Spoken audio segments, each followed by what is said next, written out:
جہاں ایک عظیم محل ہے، وہاں کے بادشاہ کے بیٹے کو ڈھونڈ اور اسے یہ پیغام دے کہ مجھ پر ایک بہت بڑی مصیبت آ پڑی ہے۔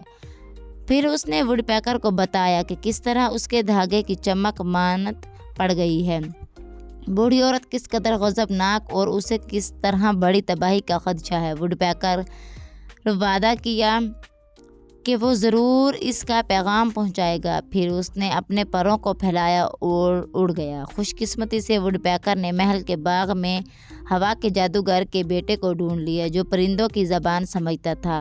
اس نے لڑکی کے پیغام سے اس کو آگاہ کیا۔ جب شہزادے نے یہ پیغام سنا تو وہ بہت مغموم ہوا اور اس نے ہوا کے جادوگر کے بیٹے سے کہا، ووڈ پیکر سے کہو کہ وہ تیزی سے واپس دوشیزہ کے پاس جائے اور اسے بتائے کہ نویں رات کو تیار رہے کیونکہ میں اسے لینے کے لیے آؤں گا۔ ہوا کے جادوگر کے بیٹے نے یہی کیا۔ ووڈ پیکر ہوا میں اڑا اور شام ہوتے جھونپڑی تک پہنچ گیا۔ دوشیزہ نے دل کی گہرائیوں سے پرندے کا شکریہ ادا کیا اور کسی کو کچھ بتائے بغیر گھر چلی گئی۔ جب نویں رات آئی تو دوشیزہ رات کو چپکے سے گھر سے نکلی اور جھونپڑی کے کچھ فاصلے پر کانپتے ہوئے انتظار کرنے لگی۔ کچھ دیر بعد اسے گھوڑوں کے قدموں کی آواز سنائی دی اور جلد ہی فوجی دستہ نمودار ہوا جس کی قیادت شہزادہ کر رہا تھا۔ جب شہزادے نے دوشیزہ کو دیکھا تو فوراً اسے گھوڑے پر بٹھایا اور اسے ساتھ لے کر اپنے محل کی طرف روانہ ہو گیا۔ اگلی صبح جب سب سے چھوٹی لڑکی نظر نہ آئی تو بوڑھی عورت نے اس کے بارے میں پوچھا۔ بہنوں نے ظاہر کیا کہ انہیں کچھ علم نہیں، لیکن بوڑھی عورت فوراً سمجھ گئی کہ کیا ہوا ہے کیونکہ وہ حقیقت میں ایک بد کردار چڑیل تھی۔ اس نے بھاگنے والے کو سخت سزا دینے کا ارادہ کیا، چنانچہ اس نے 9 قسم کی جادوئی جڑی بوٹیاں اکٹھی کی اور اس میں تھوڑا سا نمک شامل کیا۔ ساتھ ساتھ جادو کے یہ الفاظ دہراتی رہی، اے بگولے اپنی مدد دے، اس کے خلاف جس نے گناہ کیا، یہ جادوئی گولا اپنے ساتھ لے جا اور اسے ہمیشہ کے لیے بہتے دریا میں دفن کر دے۔ پھر اس نے اس سب کو ایک کپڑے میں لپیٹ کر ایک نرم گولے کی شکل دی اور اسے ہوا میں روانہ کر دیا۔ جب وہ تنگ پل کے درمیان پہنچے تو جادوئی گولا وہاں سے گزرا اور کسی کے کچھ کرنے سے پہلے اس نے دوشیزہ کو نیچے بہتے ہوئے دریا کے تیز دھارے میں شہزادے نے پھینک دیا۔ دوشیزہ کو بہت ڈھونڈا لیکن بے سود۔ اس صدمے سے وہ بہت غمگین ہوا اور بیمار پڑ گیا۔ بادشاہ اپنے بیٹے کی بیماری پر بہت اداس ہوا اور مشورے کے لیے دور دور سے جادوگروں کو بلایا، لیکن کوئی بھی اس کا حل تلاش نہ کر پایا۔ 1 سال بعد وہ اچانک اسی پل پر آیا جہاں اس کی محبوبہ کی موت ہوئی تھی۔ اب وہاں پانی کی سطح پر ایک پیلا کنول کا پھول تیر رہا تھا۔ وہ اس علمناک حادثے کو یاد کر کے زاروں قطار رونے لگا اور یہ سوچتا رہا کہ کاش وہ ایک بار پھر زندہ ہو سکتی۔ اپنے غم کے دوران اسے اچانک ایک گانے کی آواز سنائی تھی۔ وہ حیران رہ گیا، فوراً ہر جگہ دیکھا کہ شاید کوئی پل کے نیچے چھپا ہو، لیکن وہاں کوئی نہیں تھا۔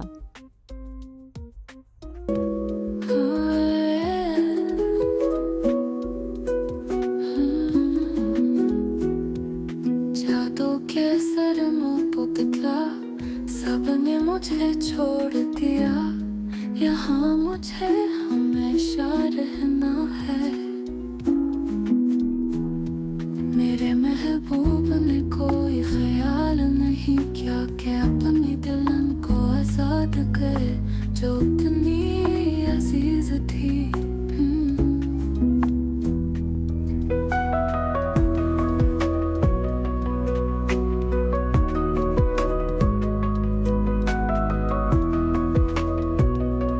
وہ حیران رہ گیا، فوراً ہر جگہ دیکھا کہ شاید کوئی پل کے نیچے چھپا ہو، لیکن وہاں کوئی نہیں تھا۔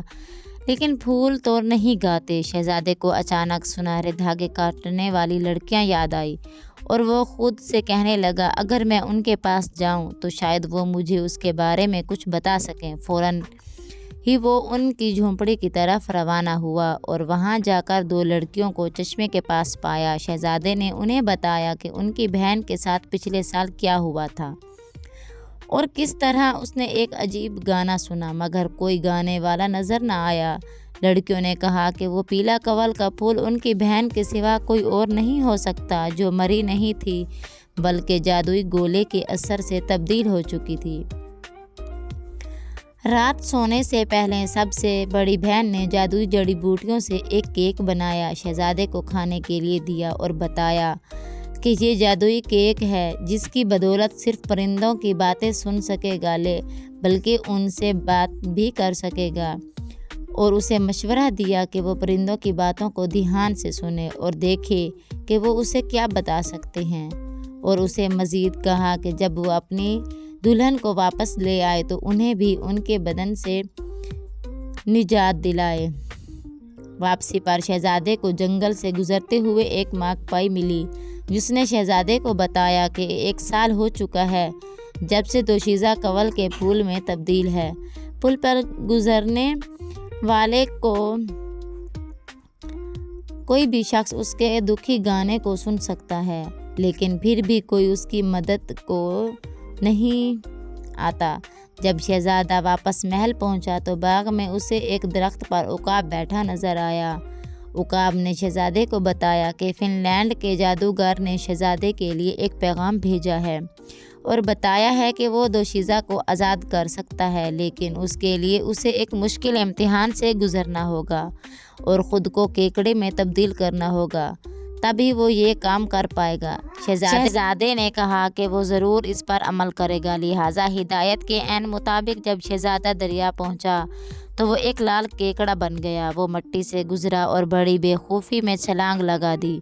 دریا میں جا کر اس نے کنول کی جڑوں کو مٹی اور سرکنڈوں سے آزاد کیا، پھر اس نے اپنے پنجوں سے جڑوں کو مضبوطی سے پکڑا اور انہیں پانی کی سطح پر لایا اور دریا کے بہاؤ کے ساتھ بہتا چلا گیا، یہاں تک کہ وہ کنارے پر موجود ایک بڑی پہاڑی درخت تک پہنچ گیا۔